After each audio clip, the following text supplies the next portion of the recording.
Hello. हाँ जी, सभी साथियों को नमस्कार। आपका बहुत बहुत स्वागत है, अभिनंदन है आपके अपने YouTube channel revision with Yogesh में। तो साथियों, आज अपन बात करेंगे राजस्थान की कला व संस्कृति का एक महत्वपूर्ण टॉपिक, राजस्थान के प्रमुख दुर्ग। लगभग डेली एक दुर्ग के माध्यम से हम अध्ययन अध्ययन करेंगे। 15 से 10 मिनट की क्लास होगी डेली, और डेली एक दुर्ग को हम याद करेंगे। तो साथियों, आज हम जिस दुर्ग का अध्ययन करेंगे वो है भटनेर का दुर्ग। इसके बारे में जानेंगे कि इसका इतिहास क्या है, किस शासक ने इसका निर्माण करवाया, कब करवाया, और किन किन आक्रमणों को इस दुर्ग ने झेला है, या इस दुर्ग के बारे में और क्या इतिहास है। सभी बातों पर चर्चा करेंगे। तो चलिए साथियों, शुरू करते हैं अपनी क्लास को। और क्लास शुरू करने से पहले आपसे मेरा निवेदन है कि चैनल पर नए हैं तो चैनल को लाइक जरूर करें, अपने साथियों के साथ ज्यादा से ज्यादा शेयर करें, व बेल आइकन को दबाकर आप अपने इस चैनल को सब्सक्राइब कर लें।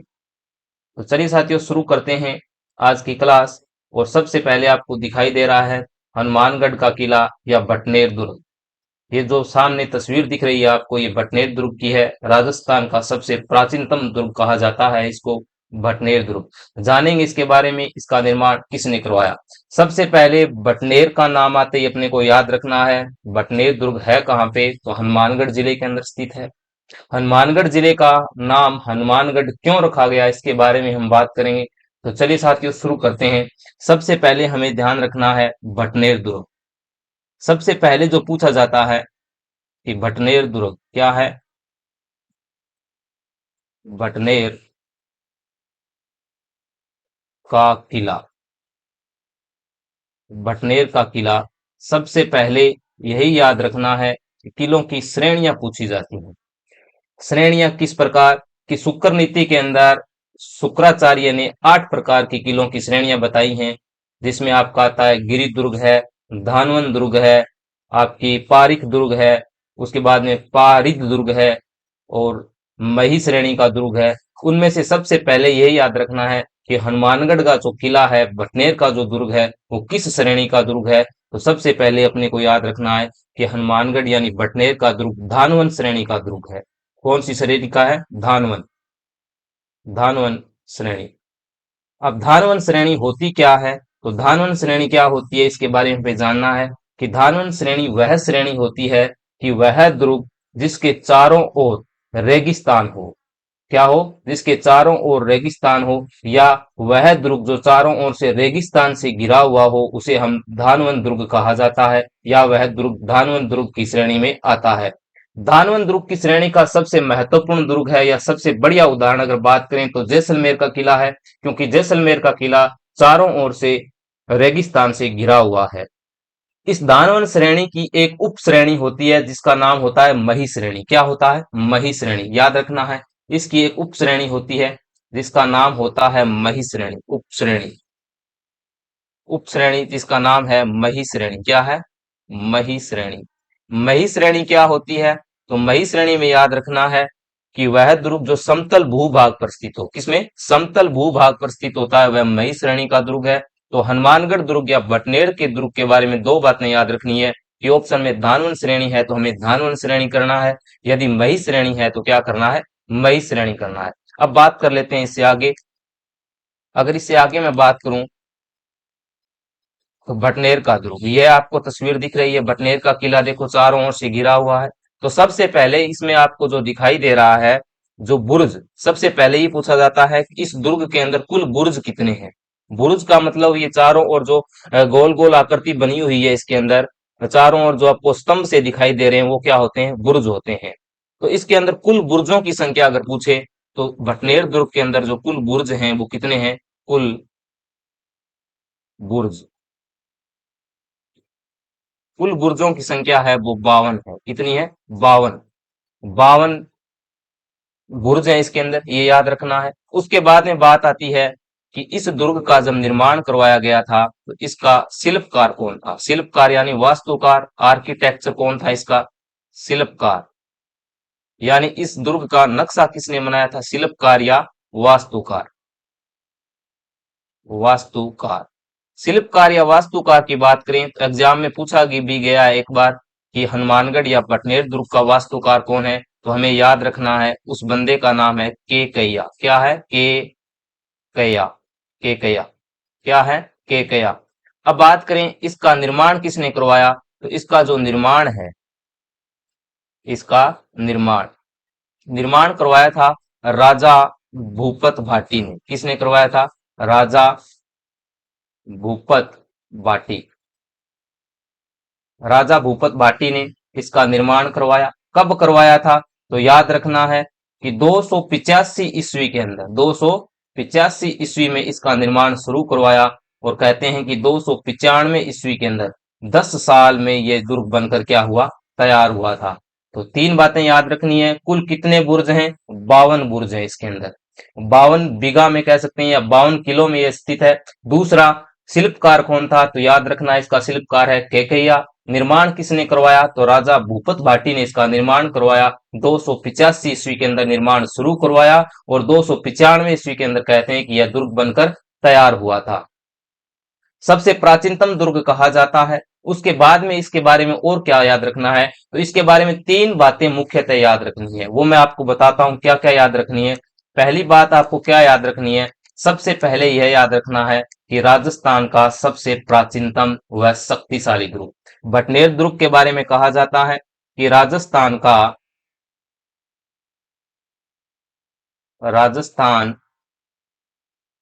का सबसे प्राचीनतम यानी सबसे पुराना अगर राजस्थान में कोई दुर्ग है तो वह भटनेर दुर्ग ही है। सबसे प्राचीनतम, प्राचीनतम व सबसे शक्तिशाली, सबसे शक्तिशाली दुर्ग, सबसे शक्तिशाली दुर्ग। एक बात यह याद रखनी है कि राजस्थान का सबसे प्राचीनतम दुर्ग कौन सा है, तो भटनेर का दुर्ग है। दूसरी बात क्या याद रखनी है, यह है महत्वपूर्ण है कि राजस्थान में सबसे सबसे ज्यादा सबसे ज्यादा या सर्वाधिक सर्वाधिक बाह्य आक्रमण, याद रखना है इसको, बाह्य आक्रमण, बाह्य आक्रमण झेलने वाला झेलने वाला दुर्ग पूछा जाता है। झेलने वाला दुर्ग पूछा जाता है कि राजस्थान का सबसे ज्यादा बाह्य आक्रमण झेलने वाला दुर्ग कौन सा है, तो हमें याद रखना है भटनेर दुर्ग। तीसरी बात इसके बारे में क्या याद रखनी है कि राजस्थान में जब हम उत्तर दिशा से प्रवेश करते हैं तो सबसे पहले अगर कोई दुर्ग आता है तो वह भटनेर का दुर्ग आता है। इसीलिए यह कहा जाता है इसको कि उत्तरी सीमा का प्रहरी दुर्ग कहा जाता है। इंपॉर्टेंट है ये, उत्तरी सीमा का उत्तरी सीमा का प्रहरी दुर्ग, प्रहरी दुर्ग कहा जाता है। तीन बातें मुख्यतः याद रखनी है। सबसे पहले क्या? राजस्थान का सबसे प्राचीनतम व शक्तिशाली दुर्ग है। दूसरा, राजस्थान में सबसे ज्यादा सर्वाधिक अगर बाहरी आक्रमण किसी दुर्ग ने झेले हैं तो वो कौन सा है? आपका बटनेर दुर्ग है। उसके बाद में उत्तरी सीमा का प्रहरी दुर्ग कहा जाता है। ये तीनों बातें मुख्यतः याद रखनी है क्योंकि यहां से ऐसा का ऐसा लाइन उठा के प्रश्न पूछता है कि उत्तरी सीमा का प्रहरी दुर्ग किसे कहा जाता है, तो याद रखना है बटनेर दुर्ग को कहा जाता है। अब आगे बात करें इसमें इसमें आगे बात करें तो सबसे पहले हम बात करते हैं कि आक्रमण इस पर कब कब आक्रमण हुए हैं, किन किन आक्रमणकारियों ने इन पर आक्रमण किए, उनके बारे में बात करेंगे। तो सबसे पहले मैं बताऊं आपको आक्रमणकारी, इस पर आक्रमण करने वाले कौन कौन थे। तो यहाँ पे मैं लिख रहा हूं आक्रमणकारी। क्या लिख रहा हूं? आक्रमण आक्रमणकारी कौन कौन थे, किन किन शासकों ने इस पे आक्रमण किया। तो आप सबसे पहले याद रखना है कि 1001 ईस्वी में, कब? 1001 ईस्वी के अंदर, 1001 में, कब? 1001 में महमूद गजनवी, कौन था? महमूद महमूद गजनवी ने इस पे आक्रमण किया। महमूद गजनवी ने इस पे आक्रमण किया। आक्रमण किया। उसके बाद में दूसरी बात क्या याद रखनी है, ये मुख्य बात है, इंपॉर्टेंट है, कि 1398 ईस्वी में, कब, 1398 में, 1398 में कहते हैं यहाँ का शासक था जिसका नाम था दुल्लीचंद भाटी। क्या था? दुल्लीचंद भाटी। दुल्लीचंद भाटी यानी बटनेर का जो शासक था 1398 में, वो कौन था? दूलीचंद भाटी था। और इस पे 1398 में एक आक्रमणकारी आया जिसका नाम था तैमूर लंगा। क्या था? तैमूर लंग। तैमूर लंग ने 1398 में इस पे आक्रमण किया। क्या किया? आक्रमण किया। तैमूर लंग ने 1398 में इस पे आक्रमण किया। कहते हैं तैमूर लंग ने जब इस पे 1398 में आक्रमण किया था तो दूलीचंद भाटी है वो तैमूर लंग का सामना नहीं कर पाया था, क्योंकि दूलीचंद भाटी की सेना छोटी थी, जबकि तैमूर लंग एक बेहद क्रूर आक्रमणकारी था, जिसने जहां पर भी तैमूर लंग गया था वहां पर उसने वहां के शासकों को, जनता को रौंद के रख दिया था। और तैमूर लंग क्या करता है, यहाँ पर 1398 में भटनेर पर आक्रमण करता है। तब कहते हैं कि दूलीचंद भाटी के नेतृत्व में यहाँ पर साका होता है। बटनेर दुर्ग का पहला साका, बटनेर दुर्ग के अंदर एक ही साका हुआ है। कब हुआ? 1398 में। किसने करवाया है? तैमूर लंग जब आक्रमण करता है तब होता है। जब तैमूर लंग ने आक्रमण किया तो 1398 में, तब यहाँ का शासक कौन था? तो दूलीचंद भाटी था। तो कहते हैं कि दूलीचंद भाटी यहाँ पर क्या होता है? साका होता है। 1398 में क्या होता है? साका। अब साका क्यों होता है? कि जब दुश्मन की सेना बड़ी होती है और अपनी सेना छोटी है, तो जो शासक होता था उसका एक ही लक्ष्य होता था कि केसरिया बाना पहनकर दुश्मन की सेना को ज्यादा से ज्यादा नुकसान पहुंचाया जाए और युद्ध करते हुए वीर गति को प्राप्त हो जाए। तब कहते हैं कि दूलीचंद भाटी यहाँ पर क्या करता है? केसरिया करता है। क्या करता है? केसरिया। साके के अंदर दो टर्म होती हैं, एक तो आपका जौहर होता है, जौहर, और दूसरा होता है केसरिया। तो याद रखना है 1398 में जब तैमूर लंगा ने आक्रमण किया तो केसरिया किसने किया? दूलीचंद भाटी ने।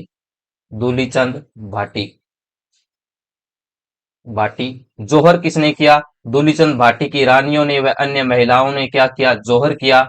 इसमें और महत्वपूर्ण बात क्या है? सबसे यूनिक बात यही है कि जब यहाँ पर जौहर हो रहा था तो जौहर में क्या होता है कि जो भी राजा की रानियां हैं वो अपने सतीत्व को बचाए रखने के लिए, दुश्मन या विरोधियों से समय को बचाने के लिए, अपने आत्मसम्मान की रक्षा करने के लिए समय को क्या करती थी? अग्नि के अंदर समर्पण कर देती थी। समय को अग्नि में झोंक देती थी और अग्नि की ज्वाला में जलकर अपना अंतिम संस्कार कर लेती थी। उनका लक्ष्य होता था कि उनको कोई भी विरोधी है वो छू न सके, क्योंकि यह नहीं होता तो विरोधी क्या करता? उनकी रानियां थी राजा की, उनको ले जाता और एक वस्तु के रूप में बांट लिया करते थे और उनके साथ दुर्व्यवहार करते थे। इन्हीं से बचने के लिए जो कमजोर जो शासक होता था उसकी रानियां थी, जिस शासक ने केसरिया कर लिया है उसके बाद में उसकी रानियां क्या करती? जौहर कर लेती और अपने सतीत्व व आत्मसम्मान को बचाए रखने के लिए इसका उपयोग करती थी। तो केवल यह किस में होता था? हिंदू महिलाएं करती थी। कौन करती थी? हिंदू महिलाएं करती थी विरोधियों से बचने के लिए। लेकिन 1398 में जब बटनेर के अंदर ये जोहर हुआ तो इसमें कहा जाता है कि हिंदू महिलाओं के साथ साथ मुस्लिम महिलाओं ने भी जोहर किया था। पूछा जाता है एग्जाम के अंदर कि वह राजस्थान का कौन सा साका है जिसमें हिंदू महिलाओं के साथ साथ मुस्लिम महिलाओं ने भी जोहर किया? तो याद रखना है बटनेर का साका है। बटनेर का 1398 में जब तैमूर लंग ने आक्रमण किया था। तो इसके अंदर यूनिक बात क्या याद रखनी है कि इस जौहर में क्या हुआ कि हिंदू महिलाओं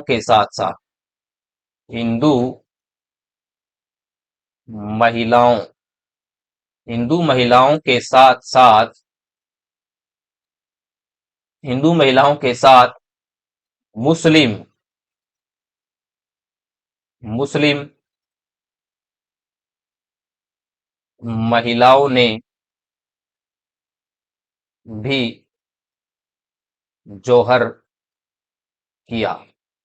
इसके बाद में कहते हैं कि तैमूर लंग अपना बटनेर दुर्ग पर अधिकार कर लेता है और तैमूर लंग की एक बुक है, तैमूर लंग की एक बुक है जिसका नाम है तुजुक ए तैमूरी। क्या है?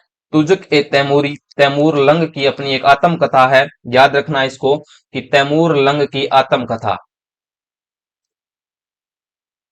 तैमूर लंग की आत्मकथा है एक, उसकी अपनी बुक लिखी हुई है आत्मकथा। इस तैमूर लंग की आत्मकथा है जिसका नाम है तुजुक ए तैमूरी। क्या है? तुजुक ए तैमूरी।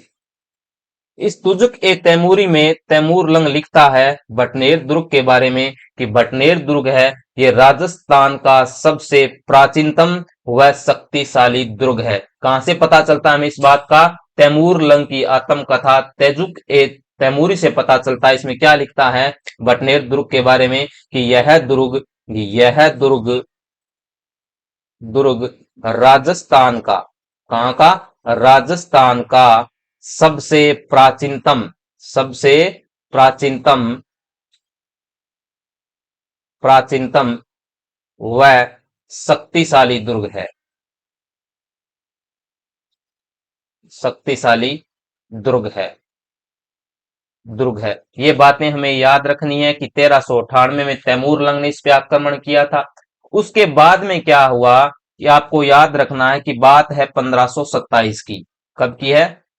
1527 की। 1527 में कहते हैं कि 1527 ईस्वी के अंदर इस दुर्ग पर यानी बटनेर पर बीकानेर का एक शासक था राव जेतसी राठौड़। राव जेतसी राठौड़ कौन था? राव जेतसी राठौड़।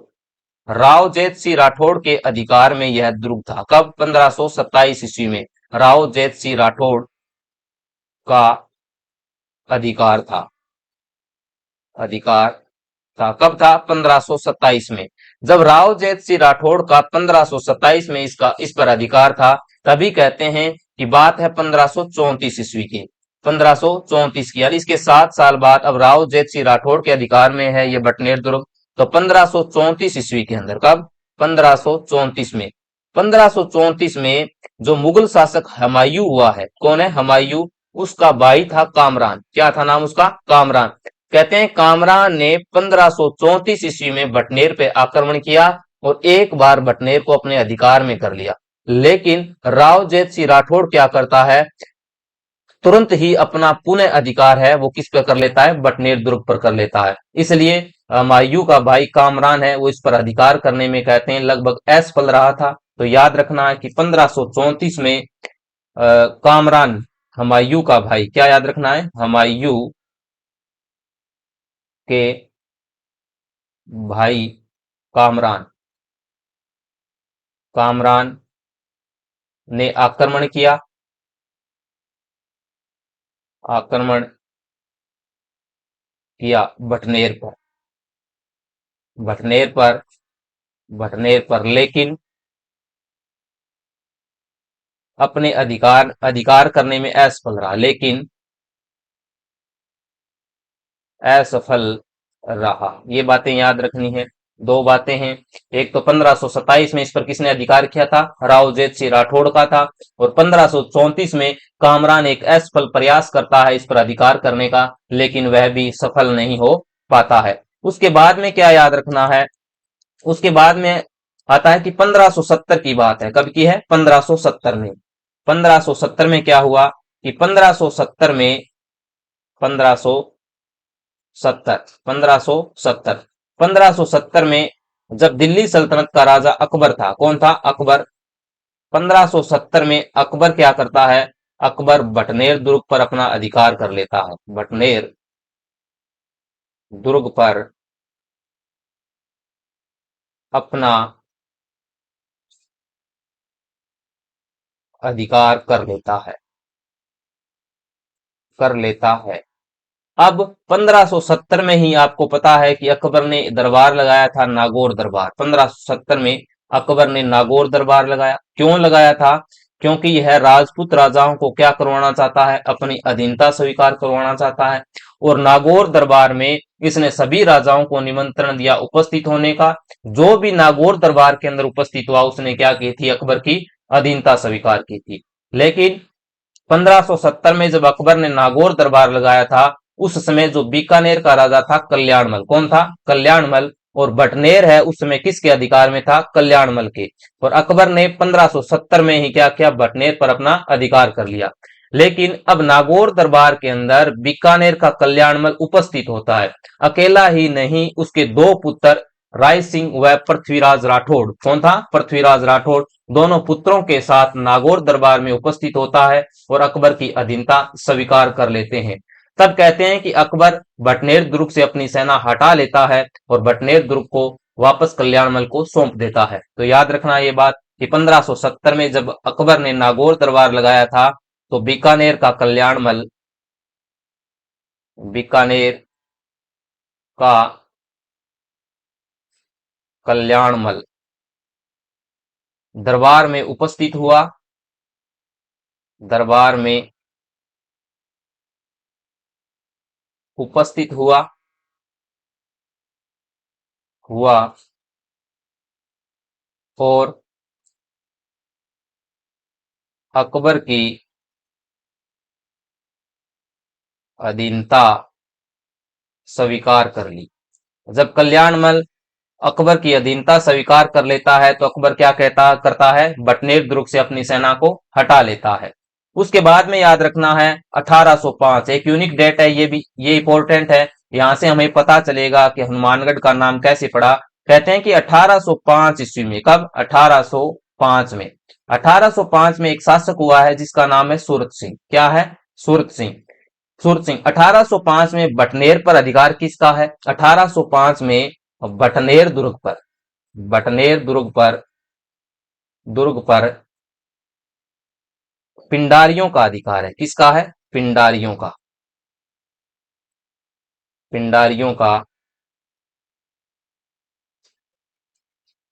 अधिकार था। याद रखना है 1805 में बटनेर दुर्ग पर किसका अधिकार था, पिंडारियों का। कहते हैं कि 1805 में सूरत सिंह, कौन है, एक शासक है राजस्थान का जिसका नाम है सूरत सिंह, सूरत सिंह।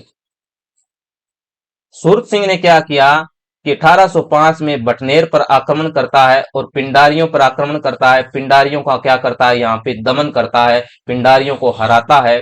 पिंडारियों का दमन करके 1805 में सूरत सिंह ने बटनेर पर अपना अधिकार कर लिया था। याद रखना है कि 1805 में सूरत सिंह ने बटनेर दुर्ग पर आक्रमण किया और बटनेर दुर्ग पर उसमें किसका शासन था, पिंडारियों का। तो सूरत सिंह ने क्या किया, पिंडारियों का दमन करके, याद रखना है, पिंडारियों का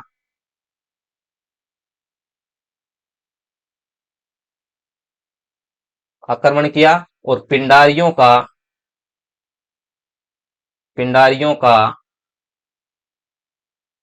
दमन करके, बटनेर पर अपना अधिकार कर लिया। किसने किया है, सूरत सिंह ने अधिकार कर लिया। कहते हैं कि जब इसने पिंडारियों पर आक्रमण किया था, उस दिन क्या था, मंगलवार था। क्या था, मंगलवार। उस दिन क्या था, मंगलवार था, मंगलवार का दिन था, मंगलवार का, मंगलवार के दिन बटनेर को जीता। किसने, सूरत सिंह ने जीता। मंगलवार के दिन बटनेर को जीता और मंगलवार किसका वार होता है, हनुमान जी का वार होता है। तो सूरत सिंह ने क्या कहा कि हमें श्री हनुमान जी की कृपा से बटनेर दुर्ग मिला है, इसलिए उसने क्या किया, यहां पर बटनेर में एक हनुमान जी का मंदिर बनवा दिया। इस दुर्ग में क्या कर दिया, एक हनुमान जी का, हनुमान जी का मंदिर बनवाया, हनुमान जी का मंदिर बनवाया, हनुमान जी का मंदिर बनवाया और इसी कारण इसका नाम हनुमानगढ़ पड़ा। इसी कारण बटनेर का नाम हनुमानगढ़, हनुमानगढ़ पड़ा। याद रखना है कि पिंडारियों का दमन किया 1805 में सूरत सिंह ने। उस दिन मंगलवार का दिन था, मंगलवार का दिन हनुमान जी का वार है, तो हनुमान जी का मंदिर बनवा दिया और हनुमान जी के मंदिर के नाम पर ही बटनेर का नाम क्या पड़ा, हनुमानगढ़ पड़ा। अब इसके आगे क्या बातें याद रखनी है, इसके बाद में याद रखनी है कि इस दुर्ग के अंदर दर्शनीय स्थल है क्या, कोई दर्शनीय स्थल है तो वह कौन सा है। एग्जाम में किस प्रकार उनसे प्रश्न पूछा जाता है, तो मैं आपको दो तीन इसके अंदर जो दर्शनीय स्थल है वो बताता हूं जो याद रखने हैं। सबसे पहले हमें याद रखना है कि इसके अंदर दर्शनीय स्थल क्या क्या है वो देखो आप, कि दर्शनीय स्थल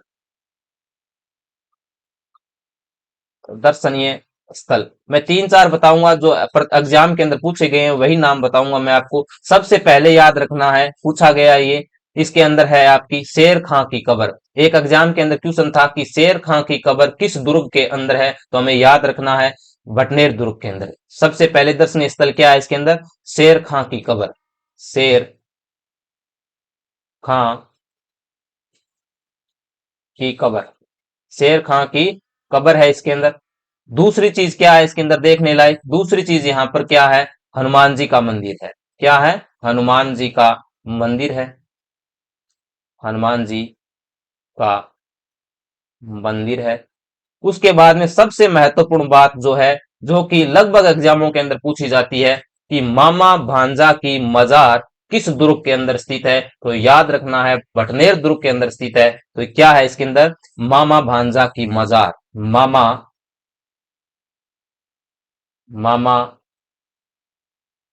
भांजा, मामा भांजा की मजार।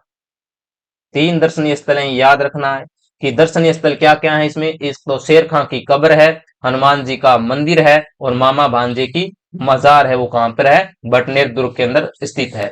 उसके बाद में सबसे महत्वपूर्ण बात, एक लास्ट बात है इसके बारे में, वो याद रखनी है। क्या है, कहते हैं कि इस दुर्ग का जो प्रवेश द्वार है, इस दुर्ग में हम जब प्रवेश करते हैं तो हमें एक राजा की मूर्ति दिखाई देती है, उसके साथ 6 रानियां हैं। एक राजा की मूर्ति है, उसके साथ 6 रानियों की मूर्तियां हैं। इनके बारे में अभी तक कोई पता नहीं चला है किस राजा की हैं, लेकिन संभवतः यह अनुमान लगाया जाता है कि बीकानेर का एक राजा हुआ है जिसका नाम था दलपत सिंह। क्या था, दलपत सिंह। कहते हैं कि यह मूर्तियां उस राजा दलपत सिंह की है, और जो रानियों की मूर्तियां वह उनकी क्या है, रानियां हैं। तो याद रखना है, इस दुर्ग के प्रवेश द्वार पर, इस दुर्ग के प्रवेश द्वार पर, प्रवेश द्वार पर एक राजा, एक राजा व उनकी 6 रानियां, कितनी रानियां, 6, 6 रानियों की मूर्तियां बनी हुई है, मूर्तियां बनी हुई हैं। ये हैं किसकी, तो संभवतः यह अनुमान लगाया जाता है कि यह बीकानेर का एक राजा था, बीकानेर का राजा जिसका नाम था दलपत सिंह। क्या था, दलपत सिंह, दलपत सिंह व उनकी रानियों की है, उनकी रानियों की हैं। तो साथियों, ये था अपना बटनेर दुर्ग।